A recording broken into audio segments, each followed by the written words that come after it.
eno amazzi mugajjako wa nga nzitunse n'amazzi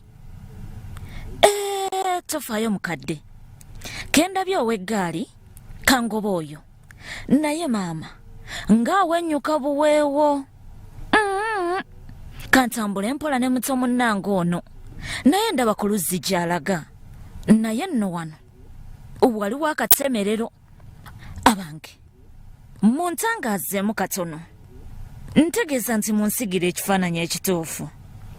luno lwe luzzi olunsiyaggusizza okujula okuggwa obwoya ku ntumbwe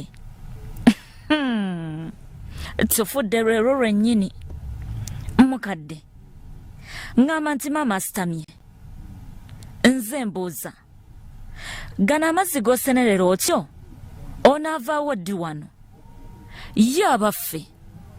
gakwoza kufumba oba kunywa bino byampuna abakulembeze b'ennazigo seeta nammwe ge munywa mugajja wano mukakasagano ge mazzi abantu bammwe ge balina okuba nago temumanyi bulabe buli mu kunywa na kukozesa mazzi nga gano fenno nga Soul TV wano we tuviiriddeyo ne tubajjukiza nti buvunaanyizibwa bwammwe ng'abakulembeze okulaba ng'abantu bammwe bafuna amazzi amalungi area awareness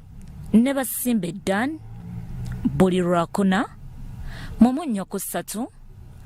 Soul TV omunnyo.